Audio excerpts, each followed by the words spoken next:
정확하게 깨닫고 말씀이 삶이 되는 하루를 살도록 도와주옵소서. 예수님 그리스도의 이름으로 기도드립니다. 아멘.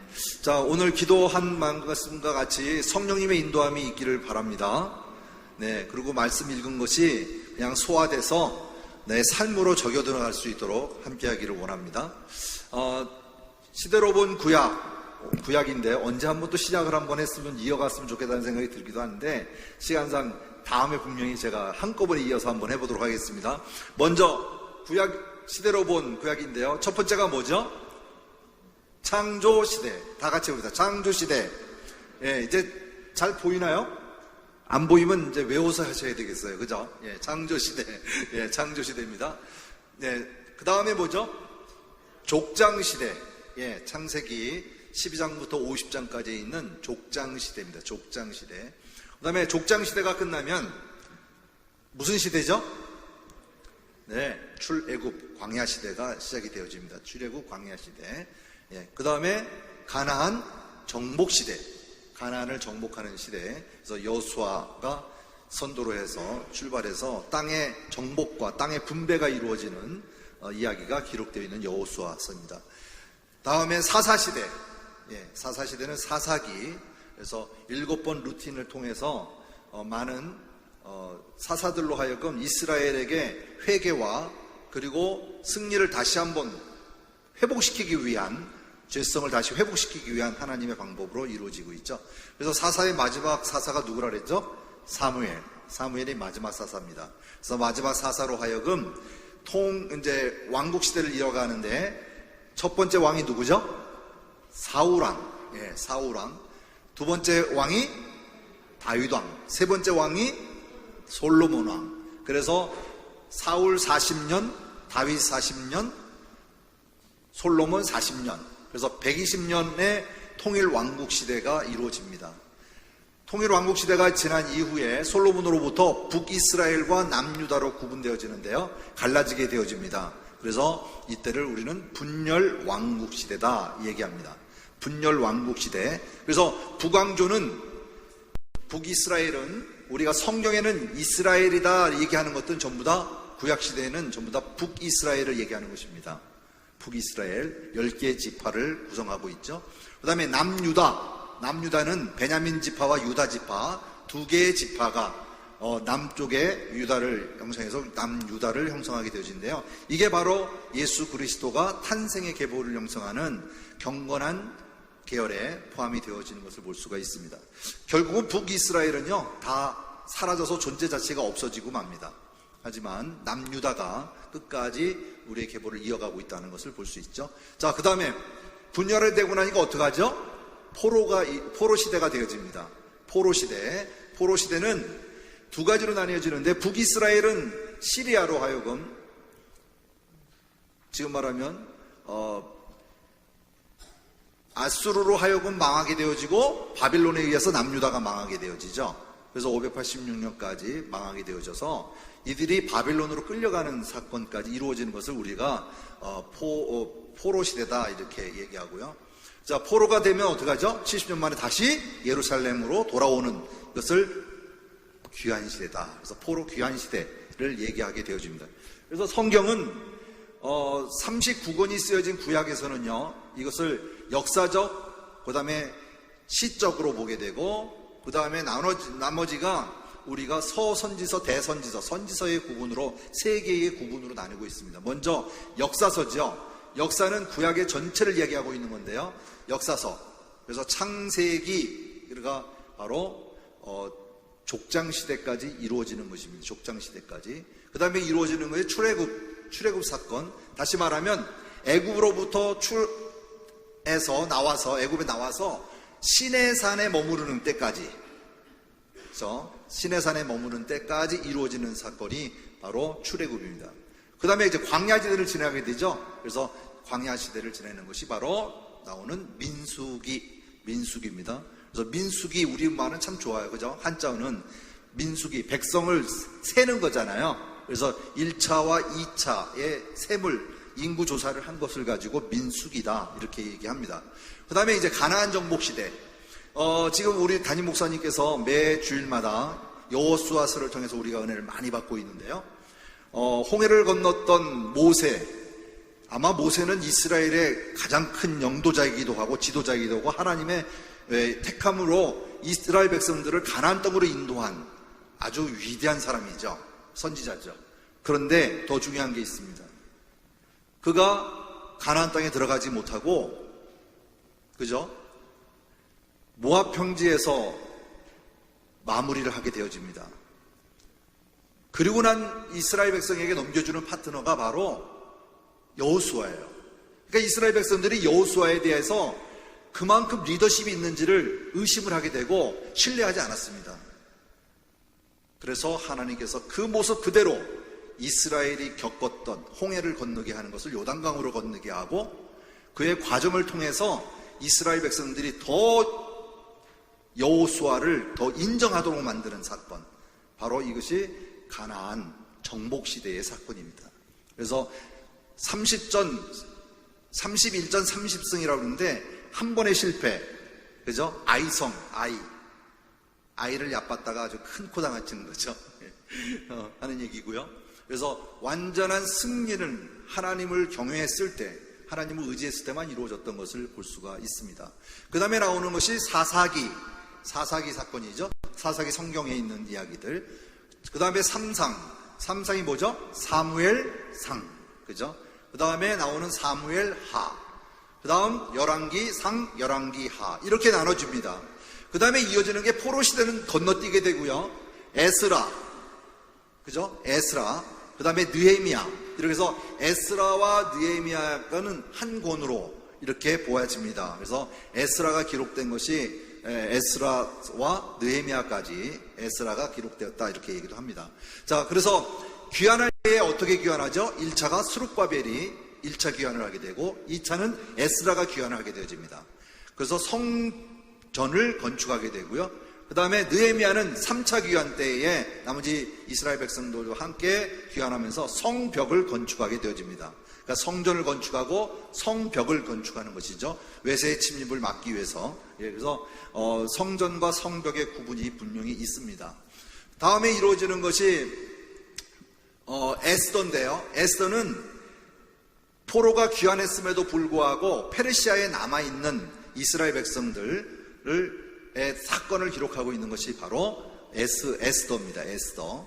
그래서 에스더는 끝까지 페르시아, 말하면 메데 페르시아에 남게 되어지는 사건이 기록되어 있고요.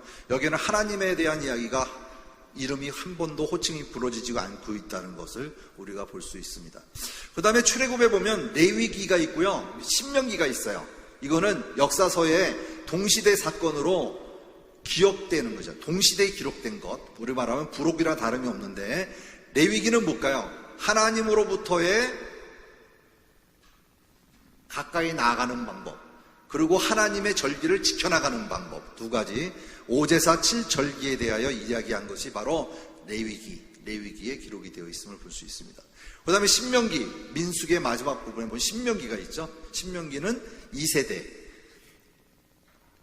2세대 광야에서 태어나서 하나님 홍해 바다를 건너지 않았던 2세대의 사람들이 가나안 땅에 들어가서 어떻게 살 것인가를 다시 한번 모세가 설교를 하는 내용인데요. 그 설교 내용이 뭐겠습니까? 레위기입니다.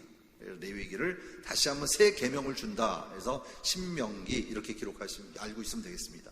그 다음에 룻기는 우리 잘 아는 것과 같이 룻과 보아스의 사건이죠.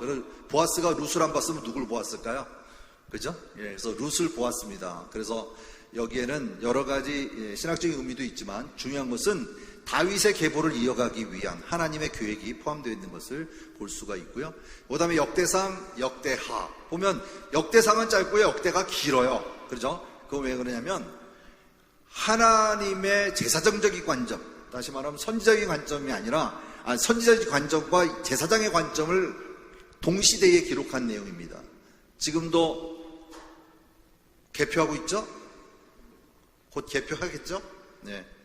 하지만 개표하는 사람은 개표하는 것이고 우리는 성경 공부하는 사람은 성경 공부하듯이 각자의 기록한 시간은 같다는 것이죠. 그래서 하나님의 관점, 제사적인 관점, 선정의 관점에서 기록된 것을 우리는 역대상, 역대하, 인물에 대해서는 다윗의 이야기가 기록되어 있는 것을 볼 수가 있습니다. 자, 그 다음에 나와 있는 것을 볼까요? 욥기, 전도서, 잠언, 아가서. 그죠? 이거를 우리는 시편을 포함해서 시가서다 이렇게 얘기합니다. 시가서. 그래서 욥기는 족장시대 이야기이기 때문에 하나만 뚝 떨어져 있는 게 뭐해서 그냥 시가서에 표현되어 있는 것을 볼 수가 있습니다. 그 다음에 밑에 제 사진이 있어서 주목되는 것 같은데요. 그죠?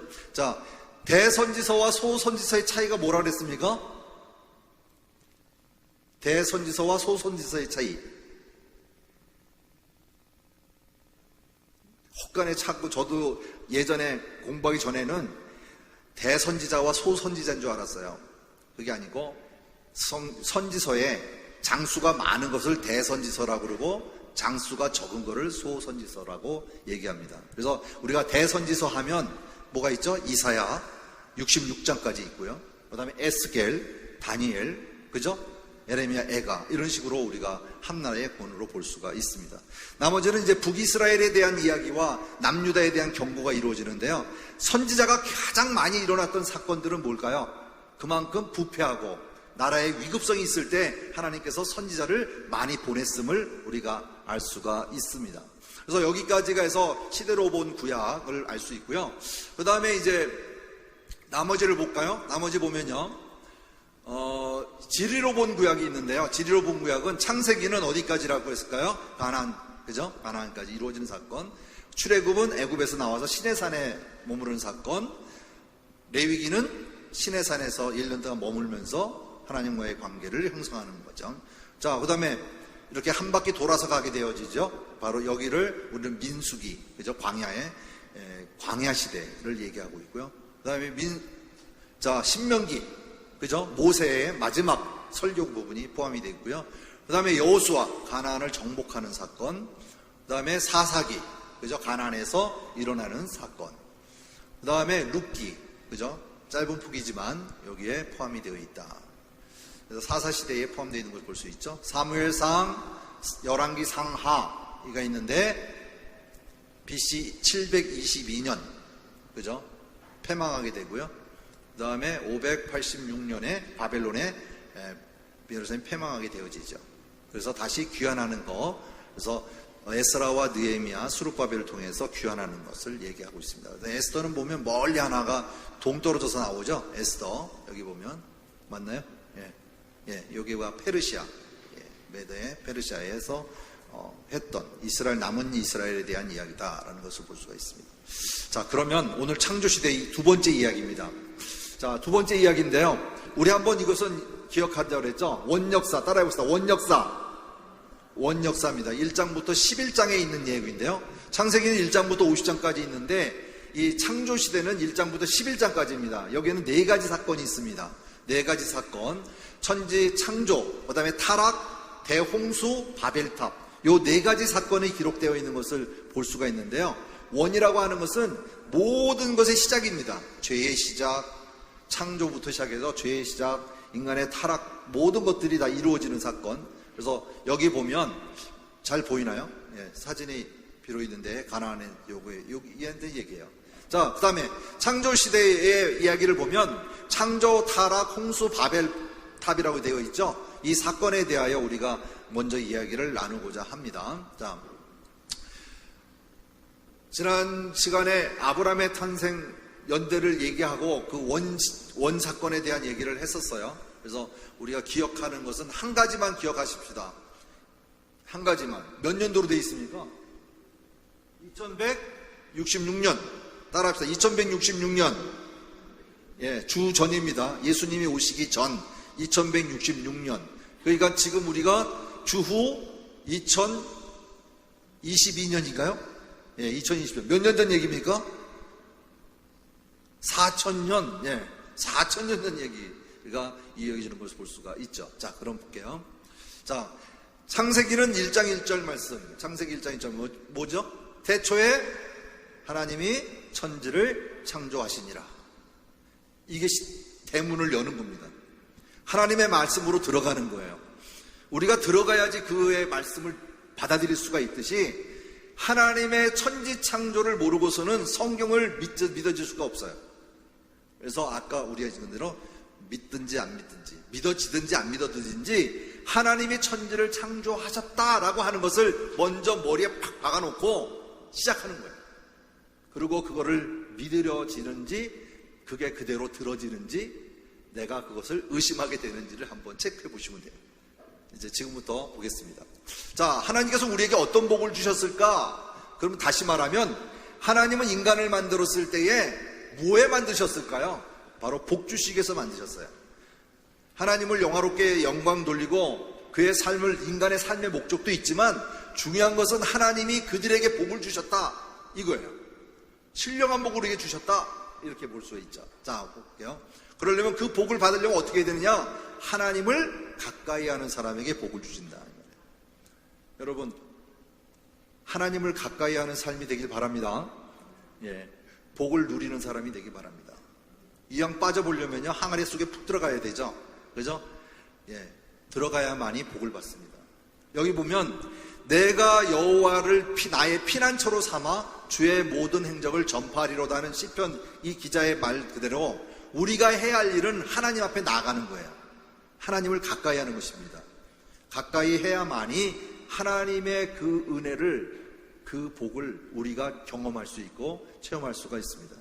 예전에 어떤 집회를 갔었는데요, 이렇게 둘러 앉아가지고 얘기를 나누는데 어떤 분이 그러시더라고요. 나이 많이 드신 분이, 집사님이 자기는 은혜를 너무 많이 받았대요. 그러면서 하시는 말씀이, 내 앞에 있는 분이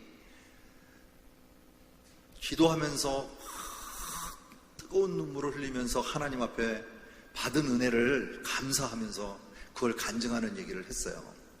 정작 모두가 다 아멘 아멘으로 받아들였는데 정작 본인은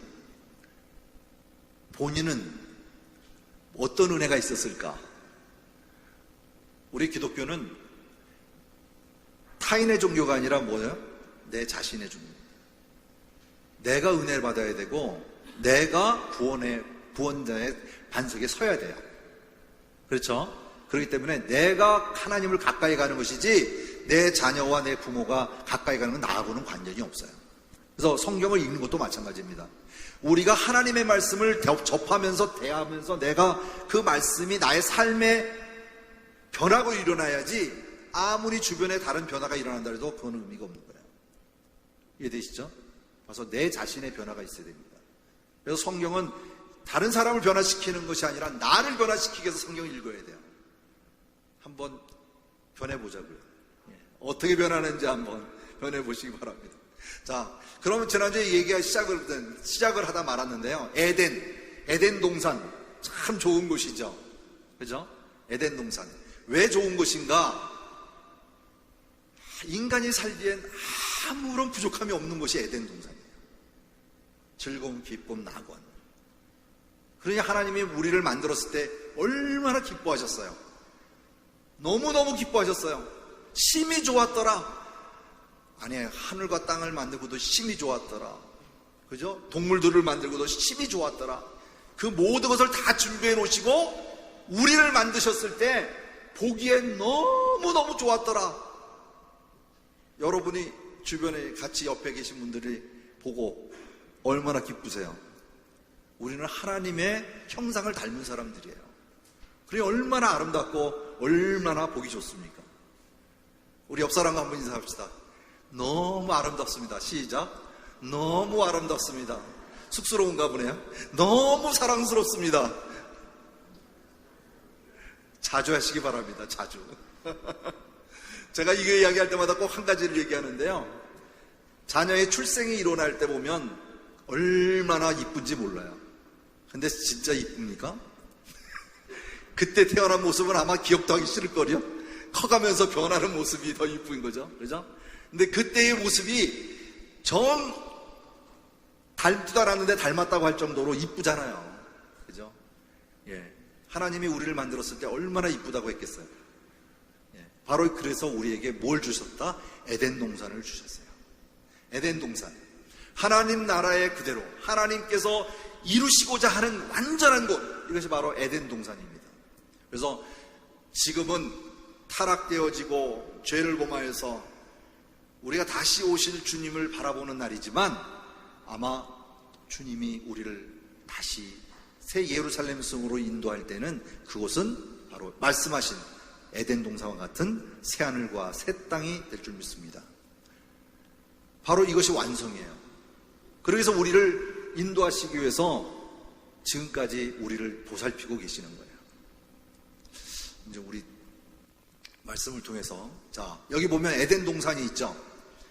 저 정도 있을 것이다, 이게 추측하는데, 왜 그러냐면 강을 보고 그렇습니다. 강 이야기가 나와서 얘기하는데, 지금도 에덴 동산을 찾아다니는 사람이 있는지 모르겠어요. 예. 그래서 에덴 동산이 이 근처에 있었다라고 하는 것을 우리가 그냥 지형적으로 이렇게 보면 되겠습니다. 자, 에덴의 가정, 하나님의 나라를 에덴의 가정으로 어떻게 만드셨을까? 여기 보면 결혼의 문제가 나오고 창조에 대한 문제가 이야기 나옵니다. 그래서 창세기 2장 18절에서 25절 말씀인데요, 여기 보면 여호와 하나님이 이르시되 사람이 혼자 사는 것이 좋지 아니하니 내가 그를 위하여 돕는 배필을 지으리라. 그래서 누굴 만들었죠? 배필을 만드는데 하와를 저에게 주셨어요. 그죠? 여기 보면 각종 새들의 이름을 다 짓게 한 이후에, 그죠? 우리에게 돕는 배필을 주셨는데 얼마나 지금도 의술이 이렇게 될 수 있는지 모르겠어요. 잠들게 한 이후에, 그죠? 남자의 갈빗대로 여자를 만드셨어요. 그래서 한쪽이 한평생에서 이쪽이 좀 시리고 아픈가 봐. 예? 그래서 갈빗대 찾으러 가는 사람도 있잖아요. 그죠? 예. 하나님의 창조물은 뭐 닭이냐, 뭐 닭이 먼저냐, 뭐 달걀이 먼저냐, 뭐 얘기하는 사람도 있는데요. 우리는 뭘까요? 예, 닭. 씨 맺는 채소와 씨 맺는 열매였어요. 그죠? 씨 없는 것들은 의미가 없죠.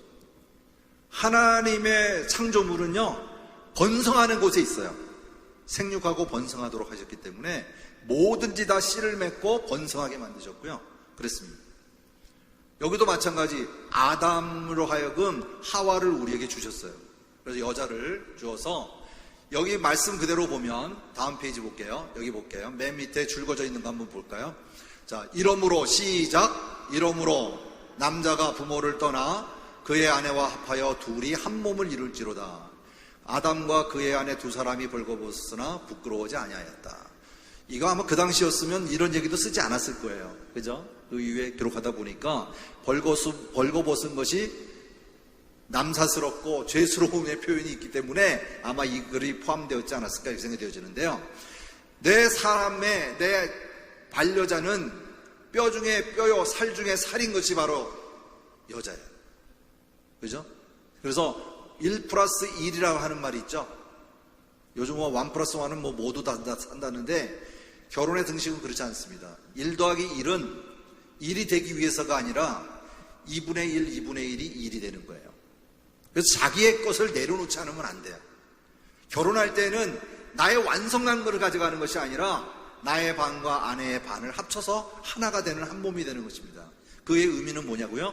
바로 나의 중심, 내 중심성을 내려놓고 오직 하나님의 것으로 순종하는 그 자세, 바로 이것이 결혼의 등식입니다. 그렇기 때문에 우리가 삶이라고 하는 것은 결혼으로 하여금 얻어지는 결과가 더 크다는 거예요. 그렇죠? 독신주의자들도 요즘 뭐 많이 있지만, 세대가 어려워서 뭐 독신으로 살겠다는 사람도 있지만, 성경적으로는 그렇지 않아요. 많이 나으셔야 돼요. 지금도 나으세요. 하나님의 자녀는요, 육적으로 못 나오면 영적으로도 계속 나아야 돼요. 하나님의 말씀을 듣고 하나님 말씀을 깨어서 내 하나님의 자녀로 계속적인 자녀화를 형성해야 돼요. 그래서 제자화 훈련이 필요하고요. 그래서 양육을 해야 됩니다. 자, 그렇다면 하나님 나라의 정신은 뭘까? 오직 한 가지입니다. 하나님과의 관계를 형성하기 위해서 그래요. 하나님이 왜 사람을 만들었을까요? 에덴 동산을 왜 만들었을까요? 그것도 중앙에. 이것은 바로 뭐냐면, 나를 버리고 하나님 중심으로 하나님이 주시는 말씀에 순종하며 살도록 하기 위해서 에덴 동산의 삶을 주셨음을 볼 수 있습니다. 자, 그 다음에 볼게요. 창세기 2장 15절 17절 말씀 우리가 읽은 내용이잖아요. 읽은 내용 중에 하나가 뭐냐면 에덴 동산에 선악을 알게 하는 나무를 먹지 말라. 근데 여기 두 가지 방법이 있어요. 에덴 동산을 지었을 때 경작하고 지키게 했어요. 그죠? 두 번째가 뭘까요? 하나는 내 임의로 먹지 말라고 하는 게 있었어요. 그게 뭘까요? 선악과입니다. 선악과. 어떤 사람이 왜 하나님은 선악과를 만들어가지고 우리를 이렇게 힘들게 할까? 왜 우리를 죄를 짓게 만들었을까? 이런 경우도 있죠. 보세요. 내가 먹는 날에는 죽으리라. 그래서 우리가 다 죽는 거예요. 그게 바로 우리의 원죄죠. 그러면 하나님 왜 선악과를 만들었을까요? 그 이유는 인간의 죄의 본성과 영적인 전장, 성경 전체를 보면 영적 전쟁이 시작되는, 다시 말하면 인간의 죄의 본성 중에 자아가 움직이는 자아의 거에 대해서는 하나님께서 택하지 아니하시고 그에게 권한으로 주셨어요. 선택권을.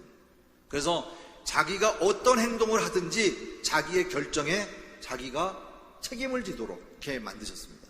그래서 이 만든 이유 중에 하나는 뭐냐면 그 말씀을 어기라가 아니라 지키라고 하는 데에 목적이 있습니다. 먹지 마라 했으면 먹지 않는 것이 중요한 거예요. 왜 먹게 했어요가 아니라 바로 지키는 데에 목적이 있는 것입니다. 그걸 우리는 순종이라고 얘기하고요. 하나님의 말씀을 인정하는 데에 있는 것입니다. 그래서 여기 보면 하나님께서 인간을 사랑하시는 마음 때문에 선악과를 주신 것이지 우리를 죄 지으라고 선악과를 만든 게 아니다 이 말입니다. 하나님이 우리를 사랑하시기에 너희에게 순종과 하나님의 그 마음을 우리에게 주셨다 하는 것을 볼 수 있습니다. 그런데 선악과를 보면요, 동산 중앙 가운데다가 두었다. 잘 보이는 곳이다. 그걸 왜 두었을까? 주권자 하나님을 기억해라. 여러분에게 질문하면 뭐 여러 가지 이야기가 있겠지만 제가 그냥 서두르 이야기합니다. 여기 보면 중앙에 두신 이유는 우리가 하나님의 뜻에 합당한 사람으로 살아가기 위해서 주신 거예요. 그래서 하나님을 기억하라고 주신 거죠. 그래서 지난주에 우리 담임 목사님과 이야기 나눴는데 우리가 이거를 신이라고 표현하고 인이라고 표현하고 자기 중심성이라고 얘기를 하는데, 신이는 우리가 쓰는 말로 번역하면 신본주의, 인이 하면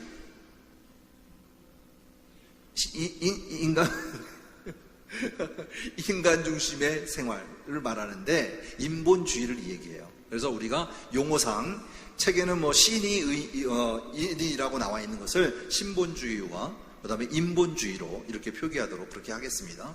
그래서 우리가 하나님의 중심, 하나님의 신본주의로 살도록 우리를 만드셨다. 하나님을 바라보도록. 자, 그래서 내 삶의 주인은 누구겠어요? 하나님이시죠. 내 삶의 주인은 누구라고요? 예. 이제 성경 공부하면 내가 바뀌어야 돼요. 내가 주인이 아니라 내가 하나님의 나의 주인이시다. 그래서 우리는 로드십이라기도 하고 큐리오스라고 얘기하죠. 그래서 창조주와 섭리주와 구원주, 그래서 구속주까지 해서 우리가 이 의미를 알아두면 좋겠습니다. 자, 이제 두 번째 이야기인데요. 3장에서 5장까지는 뭐죠? 타락입니다. 타락. 그래서 창조 타락.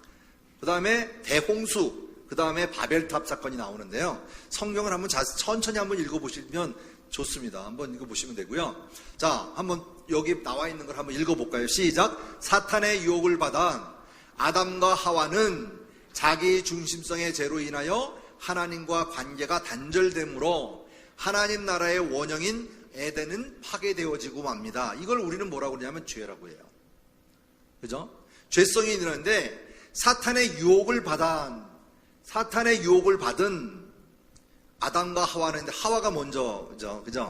그리고 아담에게 맛있는 걸 주었잖아요. 그죠? 이건 그런 의미는 보기가 아니고, 여기서 보면 사탄의 목적이 있어요.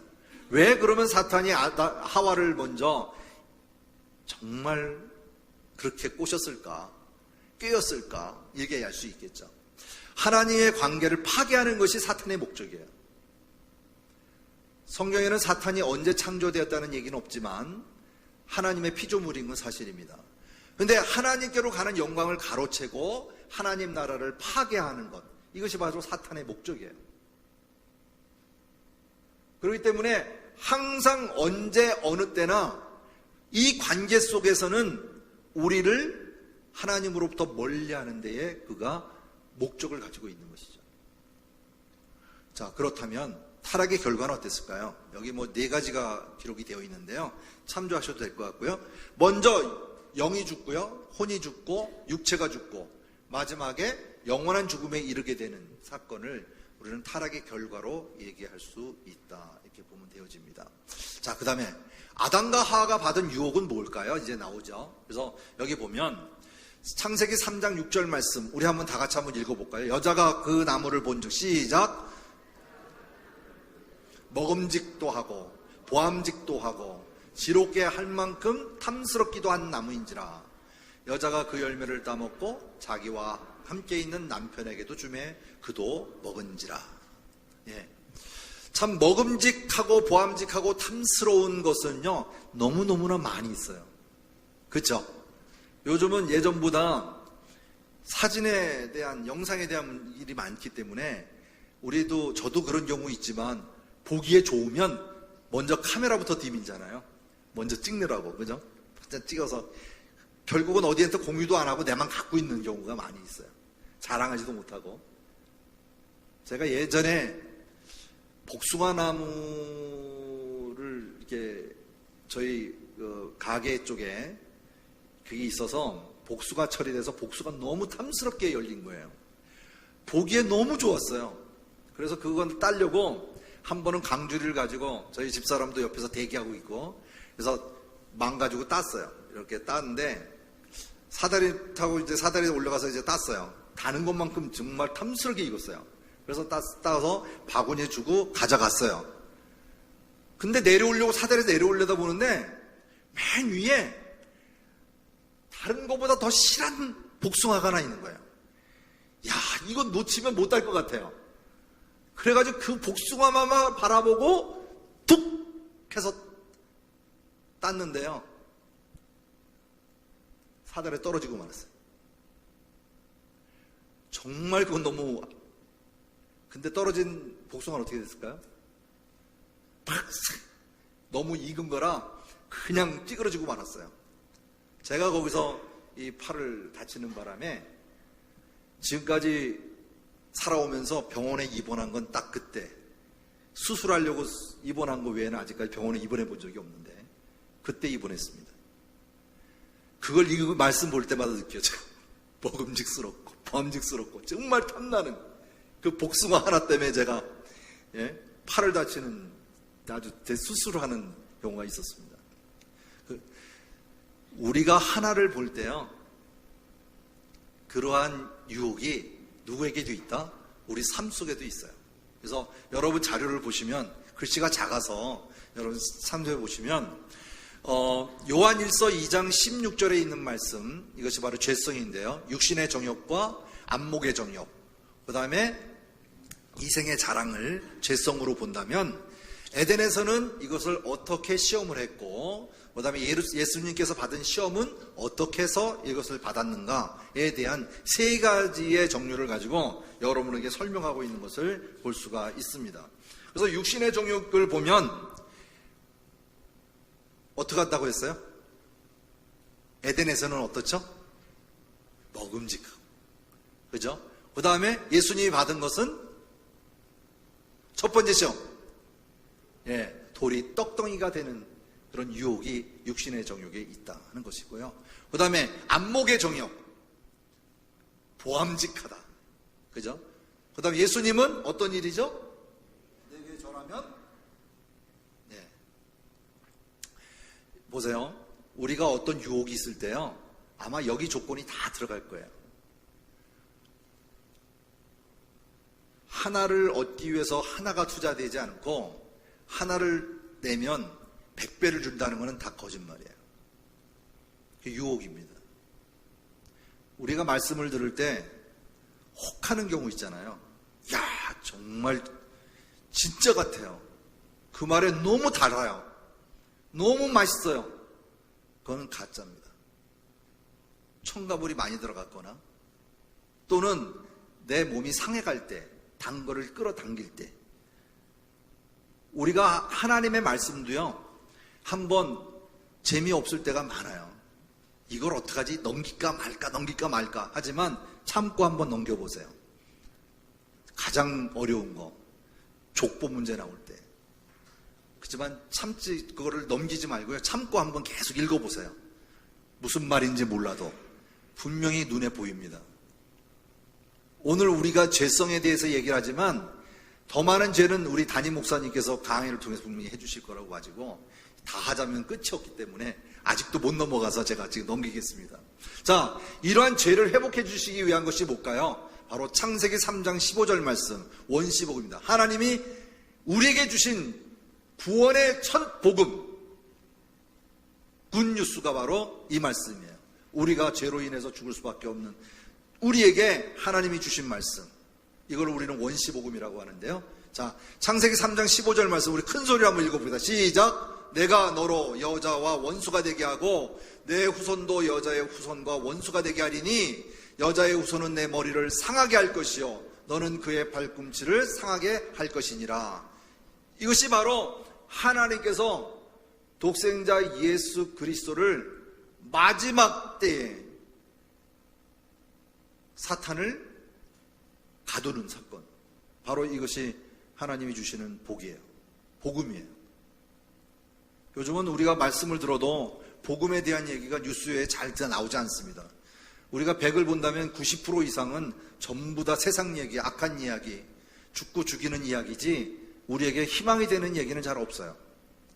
오늘의 대선의 결과가 희망을 줄지 어쩔지는 모르지만 일단은 우리의 삶 속에서 주시는 말씀은 하나님이 우리에 대한 사랑, 우리가 죄를 지어서 사탄의 유혹에 빠졌을지라도 누구로 통하여? 예수 그리스도를 통해서 회복하겠다라고 하는 하나님의 관계를 형성시켜서 회복하겠다고 하는 이 말씀, 이걸 우리는 원시복음이다 얘기합니다.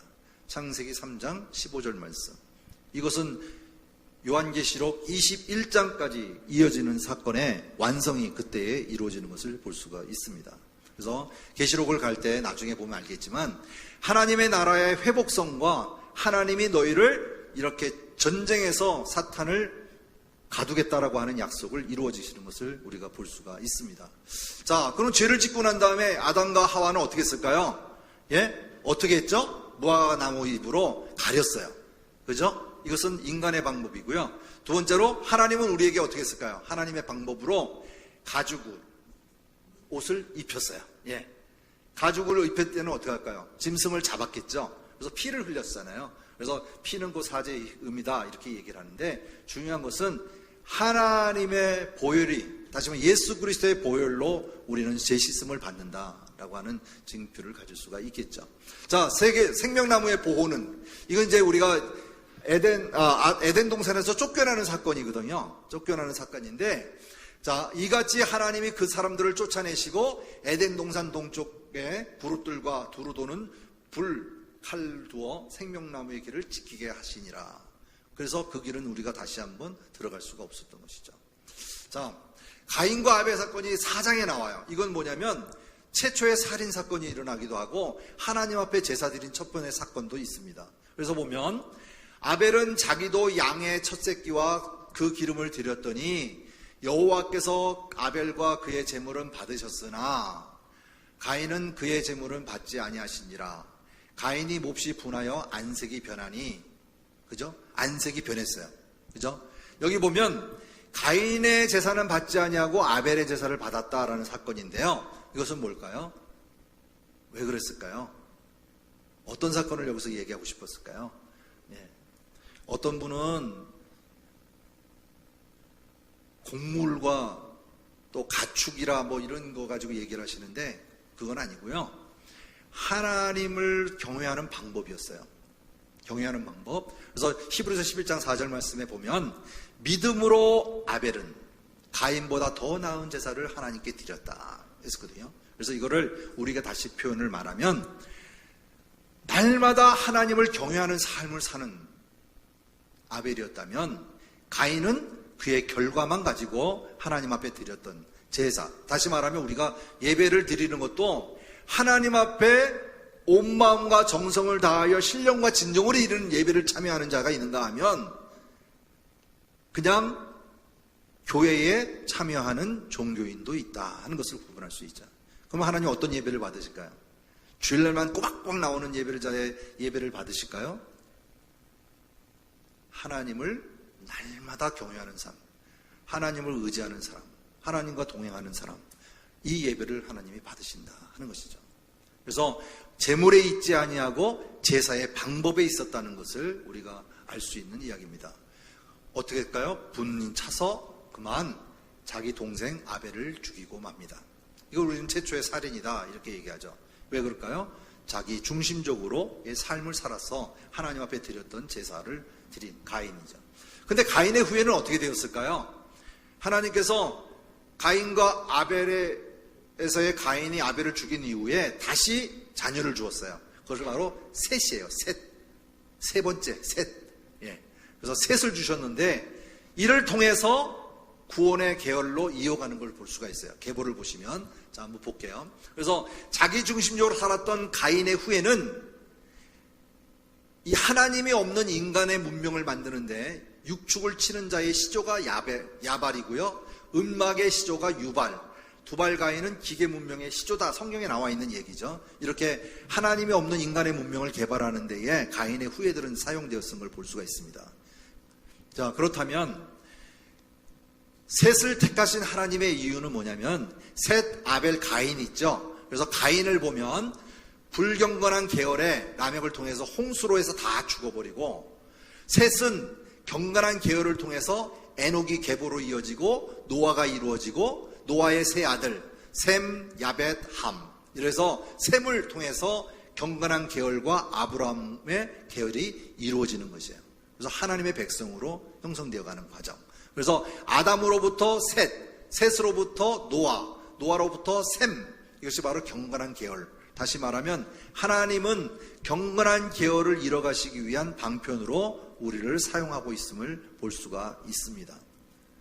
그래서 가인과 아벨의 계보 중에 우리는 경건한 계열은 바로 구별된 삶을 살아가는 경건한 계열 속에서 셋의 계열과 셈의 계열을 볼 수가 있다는 것을 보면 되겠죠. 자, 그 다음에 사건이 뭐냐면 6장부터 10장까지인데요. 대홍수의 심판입니다. 홍수 사건인데요. 저기 보면 지금 우리가 노아를 방주를 만들고 하나님께서 짐승들을 드릴 때 정결한 짐승만 드렸을까요? 부정한 짐승도 드렸을까요? 네? 예, 정결한 짐승. 두 번째는 부정한 암수도 같이 드렸어요. 성에 보면. 그래서 거기 보면 하나님 앞에 노아의 방주에 짐승들을 드릴 때는 정결한 것과 부정한 것도 같이 드렸지만 사람은 어떻게 했을까요? 노아의 자녀들만 같이 들어갔던 볼 수가 있습니다. 그래서 노아의 시대는요, 악한 시대예요. 그죠? 정말 최고의 하나님에 대한 인내를 테스트하는 정도의 악함이 가득 찬 때. 그죠? 그때의 시대를 얘기합니다. 그래서 이 말씀에 대한 우리가 여러 가지 정설도 있지만 노아가 방주를 120년 동안 지었다고 하는 설이 우리가 후자에 받아들이는 얘기도 합니다. 자, 볼게요. 이게 저기 한자어인데 이거 보시면 배주죠. 배주자가 있고요. 8자가 있고 잘못 썼네요. 식구, 구, 입구가 있는데 이거를 합치면요. 배선이라고 됩니다. 배선. 자, 이 방주가요. 배잖아요. 그죠? 그죠? 8명의 사람이 식술이 배를 탔다 이렇게 돼 있는 거예요. 누구를 얘기하는 걸까요? 노아의 8식구를 얘기하는 거지. 이렇게까지 우리가 비춰서 볼 수가 있다는 것을 볼 수 있죠. 한번 기억해 보시면 재밌을 거예요. 많이 나오는데요. 방주의 의미는 뭘까요? 여기 보면 하나님은 방주를 노아가 알아서 짓게 하지 아니하고 하나님께서 직접 설계해 주셨다. 그렇죠? 어떻게 지었다고 그랬어요? 앞에 보니까 방주의 크기는 길이가 450피트, 133m, 높이 45피트, 13m, 폭 75피트 22m 이렇게 하나님께서 계획하신 대로 창을 내고 뭐 이런 걸 다 했어요. 근데 중요한 건 뭔지 아세요? 다음에 나오는 이야기가 있습니다. 여기에는 뭐가 없어요? 방향타가 없어요. 운전대가 없어요. 내가 가고 싶어서 가는 배가 아닌 거예요. 그냥 물에 떠 있기만 하면 돼요. 하나님께서 가라는 대로가 아니라 이끄는 대로 가는 거예요. 우리는 기도할 때 어떻게 하죠? 예? 기도할 때 나에게 모든 걸 다 주시면 제가 운전하겠습니다 아니겠습니까? 하지만 하나님의 방법이라고 하는 것은 운전대가 없어요. 내가 어디에 있든지 어느 곳으로 가든지 하나님이 가라는 대로 흘러가는 것, 이게 바로 믿음이고 순종입니다. 바로 이 노아는요, 바로 이와 같이 하나님의 뜻대로 지어졌고 하나님이 행한 대로 아라랏산에 머물게 되는 거예요. 그래서 여기 보면 여러분 자료에 있는지 모르겠지만 배가 홍수로 인해서 모든 것이 잠기고 난 이후에 성경 그대로 150일간 땅 위에 묻지 넘치게 되고, 그 다음에 150일간 물이 들어오게 되고, 그 다음에 이제 땅이 마르는 사건, 그죠? 바로 이 사건을 길어서 노아의 시대의 이야기가 간략하면서도 우리가 다시 한번 하나님의 뜻에 복종하도록, 순종하도록 만드시는 사건이 바로 노아의 사건입니다. 그래서 하나님께서는 이 노아의 심판을 통해서 우리에게 무엇을 주셨느냐? 다시는 내가 너희에게 물로 심판하지 않겠다라고 하는 무지개로 약속하시면서 창세기 3장 15절에 있는 말씀을 통해 여인의 후손을 통하여 하나님의 구원의 약속을 앞으로 계속 이어가겠다라고 하는 회복의 역사를 우리에게 다시 한번 재인식해 주시는 사건이 바로 노아의 사건이다. 한번 조명을 다시 한번 해보시면 좋을 것 같습니다. 그 다음에 사건이 뭐가 나올까요? 바로 이제 심판에 대한 사건은 그냥 있었던 설화가 아니라는 거예요. 설화가 아니라는 거죠. 왜냐? 미국의 미시간 그 지방 일대의 인디안 동굴에서 발견된 벽화 중에 하나가 있는데요.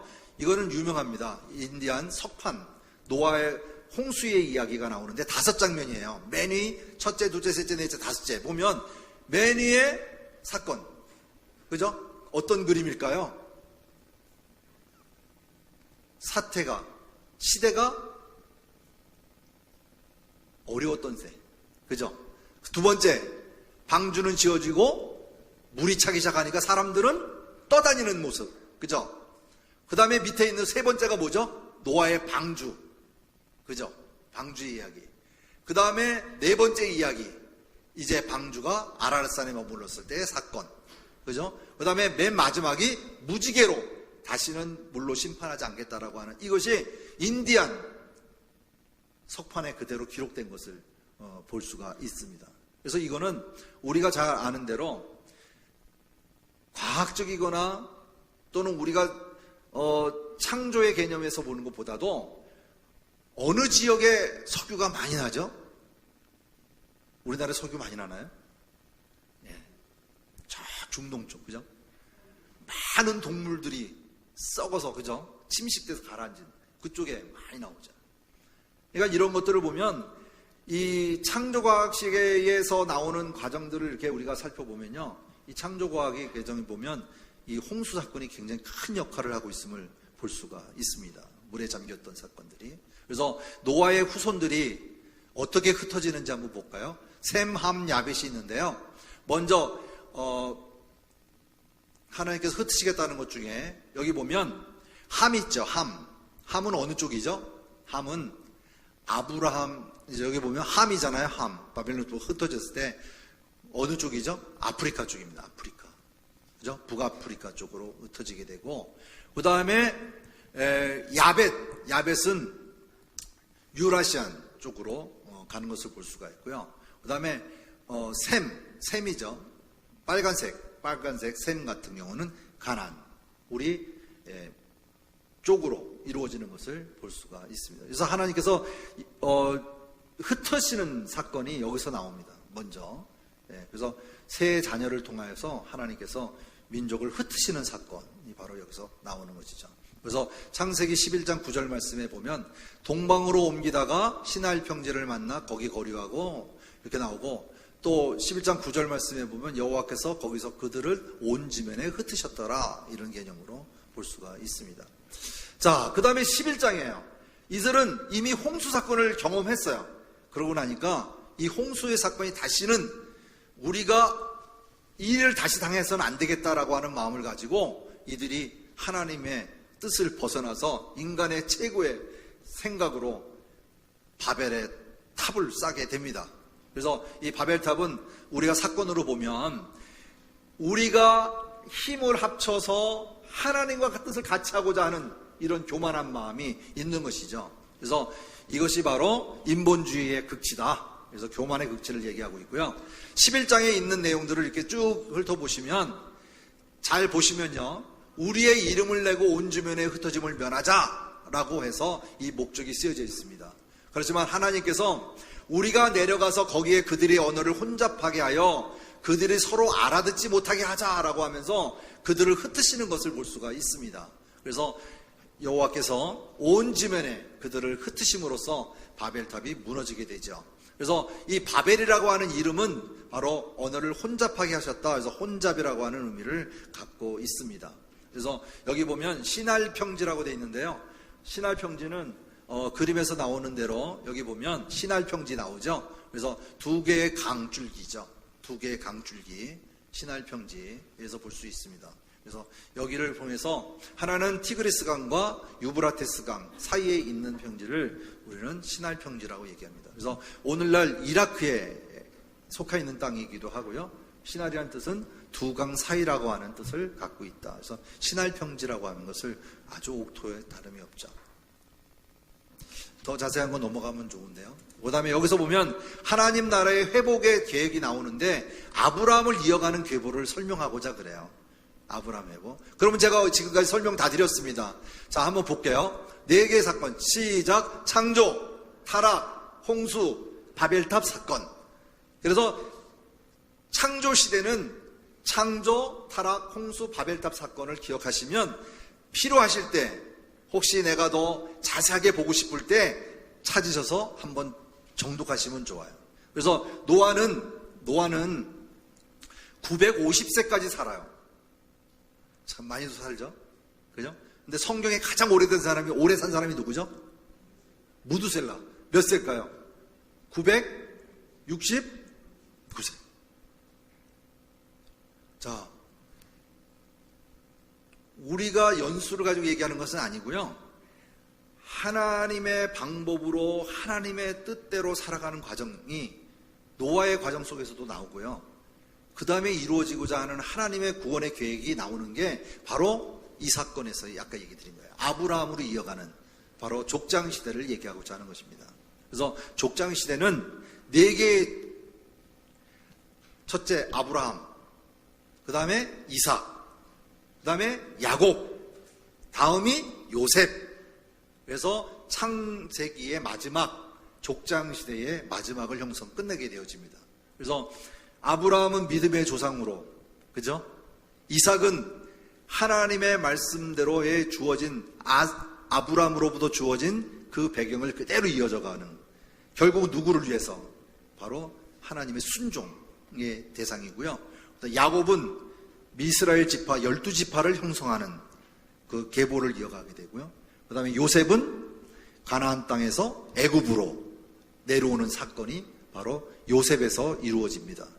그래서 요셉이 430년 동안 이집트에서 머물면서 민족을 형성하는 과정을 창세기에서 마치는 것을 볼 수가 있습니다. 그래서 다음 주에는 족장시대를 이어서 끝낼 수 있으면 끝내고 이어가는 걸로 그렇게 하겠습니다. 오늘 창조시대 끝내려고 중간중간 그냥 넘어갔는데요. 창조, 타락, 홍수, 바벨탑 사건 다 잊어버려도 4가지만 기억하시기 바랍니다. 그러시면 창조시대에 우리가 기억하는 것은 쉽고요. 혹시 책을 필요로 해서 사시고자 하시는 분들은 지금 보니까 몇 분들이 이렇게 책을 사시기도 하시는데 통큰통독이라는 책이 있습니다. 그래서 그거는 요즘 벌써 3번인가 4번이나 계속 바뀐 책이라 지금 나와 있는 것이 많이 바뀌었어요. 그래서 내용은 같은데 많은 평가의 기준이 좀 바뀌었기 때문에 한번 참조하시면 좋을 것 같습니다. 다음에 기회가 있으면 같이 공부할 수 있는 기회가 있으면 좀 더 자세하게 나눌 수 있는 기회가 있었으면 좋겠습니다. 하지만 이번에는 빠른 시간 안에 맥을 형성하기 위해서, 맥을 알기 위해서 하는 거기 때문에 좀 지루한감이 있지만 함께 참여하셔서 많은 지식을 또는 하나님의 말씀을 습득하는 데 있어서 큰 힘이 되어줬으면 좋겠습니다. 오늘 이것으로 마칠게요. 기도하겠습니다. 하나님 감사합니다. 오늘도 하나님의 말씀이 우리의 삶이 되어서 주의 영광과 주의 찬양과 주의 삶 속에 우리가 거하기를 원합니다. 오늘 창조시대를 통하여서 하나님의 놀라우신 그 계획과 또 인간이 교만의 극치를 통해서 하나님과 멀어졌던 우리의 삶이 얼마나 아프고 괴로우셨으면 우리의 삶을 돌이켜 회복하도록 하나님께서 인도하시지 않겠습니까? 하나님, 우리가 말씀을 볼 때 주께서 주신 그 계획과 사랑을 알게 하여 주시고 그 사랑 속에 내가 있음을 기억하여 하나님 앞에 점점 더 가까이 나아가는, 가까이 하는 우리 모든 성도님들이 될 수 있도록 하나님 축복하여 주옵소서. 말씀이 어렵습니다. 하나님 쉽게 우리에게 들어올 수 있도록 하나님 우리를 기억하여 주시고 우리를 깨우쳐 주시옵소서. 또 다음 주에 우리가 다시 만나 우리가 족장의 시대를 열어갈 때 진정한 하나님의 뜻이 어디 있음을 다시 한번 깨닫는 우리의 삶이 되도록 주께서 인도하여 주시옵소서. 우리에게 새로운 삶을 허락하여 주시고 말씀 속에 능하신 주의 능력이 우리 마음속에 새겨지도록 축복하여 주옵소서. 감사드리오며 예수님의 이름으로 기도드리옵나이다. 아멘. 다 같이 주기도문으로 마치겠습니다.